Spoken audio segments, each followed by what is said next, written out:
Good morning. My name is Garrett Petersen. I'm the Deputy Chair of the Islip Democrats. It is February 24th, Monday morning, and welcome to the first in a semi-regular, unfortunately, series on the many political, social, economic, cultural crises we are facing, in large part to Donald Trump and Elon Musk and the Republican Party. This series is going to touch on a bunch of individual issues one at a time, as we need to.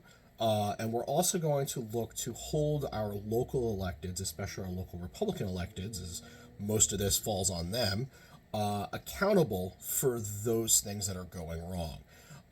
There are a lot of issues at hand. A lot of them are very important. I am not going to say that any one is more important than any others, but the first one we're going to tackle is cybersecurity. And the reason that we're doing that is because our Congressman, Andrew Garbarino of NY2, is the chair of the House Subcommittee on Cybersecurity. This is his bag. This is his wheelhouse. Professionally, I do a little bit of technology stuff, a little bit of IT security, just enough to know what I don't know. So I did tap into a few interviews and articles online, and I do want to give full credit to an interview on Harvard's website with cybersecurity expert Bruce Schneider. He is a technologist and senior lecturer at the Kennedy School. He writes about this stuff for The Atlantic and Foreign Policy, so full credit for any of the technical stuff that's beyond my normal comfort level to him on that. There's a lot of risk to federal data with the DOGE crew, the group of young hackers and computer folks that Elon Musk has working for him.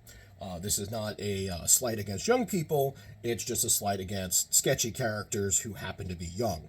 I want to make that clear. We know that the DOGE crew have access to our internal databases, the Social Security database, personnel management files, all that kind of stuff inside the federal government. Every one of us has a data file with the federal government in one department or another, right? Because we pay our taxes, we have our Social Security, all that kind of stuff. If you're a veteran, all of your personnel files from your time in the service are in these databases, and they are vulnerable to these unethical people. But worse than that, these folks rummaging around in our databases when they very clearly don't know what they're doing because they don't even know how COBOL works, opens our vulnerabilities up to both bad actors domestically and bad foreign actors. The governments of China, Russia, North Korea, Iran, folks who have reasons to not like us and we have reasons to not like them. DOGE is accessing our data in insecure methods, through insecure means. They are transmitting files with personnel information from the CIA, among other agencies, over unsecured channels with no encryption and without even personal identifying information really truly scrubbed out. The data that I do, the information I work on, is all HIPAA related. The practices that I use to transmit data over an unencrypted channel, an unencrypted email, so much more secure than what we're reading these guys are doing here. And I have to imagine, as important as HIPAA data is, it's not classified information about CIA employees level important.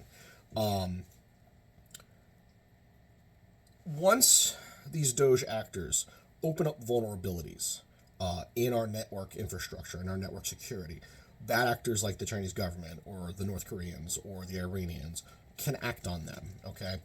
We're not necessarily worried about the DOGE people selling that information to the North Koreans or to the Chinese or whoever, but their actions and the way that they're going about it, right? The bull in the China shop approach that they're taking is going to open other vulnerabilities for those bad actors who do have malicious intent. Not that I'm saying that DOGE people don't have malicious intent. I'm just not touching that one right now. To do further bad stuff. We know that these governments want this data. The Chinese government obtained a Office of Personnel Management database in 2024, for example. There's a lot of things that you can do to undermine American interests, even with data that's not militarily classified. You know, you don't need the schematics to the newest fighter jet in order to undermine American interests around the globe. We all know this, especially with the way things have been going elsewhere. As bad as that is, right? This is still our personal identifying information. If they have access to the Social Security database and a domestic bad actor gets a hold of that, which God only knows, it happens all the time with your bank account, right? Who knows what kind of problems we can have with our credit reports, with bank fraud, all sorts of stuff like that. And again, the concern is not necessarily the DOGE people doing all this unethical stuff. It's that the bull in the China shop approach that they're taking to everything related to cybersecurity management is clearly opening vulnerabilities for other people. The DOGE website could literally take uploads and inputs from outside servers when it first launched. So any person who could log into the server to log into update a website could in theory log into the DOGE website and push an update. That's cybersecurity 101 that they're clearly not engaging in, right?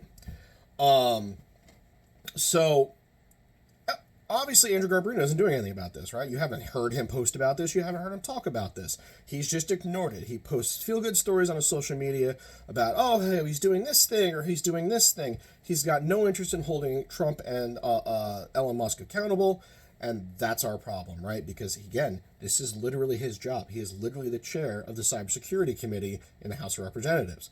If you're not going to do something about this, why are you in office? So what can we do? Well, first of all, fortunately, a judge has recently blocked DOGE's access to Treasury data, pending further litigation. So hopefully that'll at least slow things down a little bit. But in the meantime, what you can do as a resident of NY2, you can call Garbarino's district office in Patchogue. The phone number is 631-541-4225, and you can reach out to his folks as a constituent and go, hey, my congressman is the chair of the Cybersecurity Committee in the House of Representatives. DOGE is presenting a clear threat to the cybersecurity of not only the United States, but my personal data, my Social Security information, my tax return information. Do something about it and call them frequently. The more phone calls that they get on an issue, the more they're going to feel pressure to do something about it. So we all have that power in us to call and pressure our congressmen. That's what we elected them for. And if Garbarino doesn't want to deal with that, he could always resign, right? Beyond that, we have a number of events coming up for the Islip Democrats. You all are invited to attend. We have Dem-to-Dem phone banks tomorrow, the 25th, and then on March 3rd, where we're going to be reaching out to Dems to try and encourage them to come out and volunteer, to show up. We want to hear their concerns about why they may not support particular candidates, just to try and turn around and further build the party here. Our general meeting is going to be virtual this month. You can sign up on Mobilize or on our social media, and that will be on the 26th, Wednesday, at 7 o'clock. You're invited. We will be doing a petitioning training because local elections are this year, so we can start to make a difference here almost immediately in Islip, on the town and the county level. So we invite you to all come down. I hope to see many of you involved between the end of this video and the start of my next one, whenever I get around to it in a couple of days. Thanks a lot. Take care, and let's stand strong together.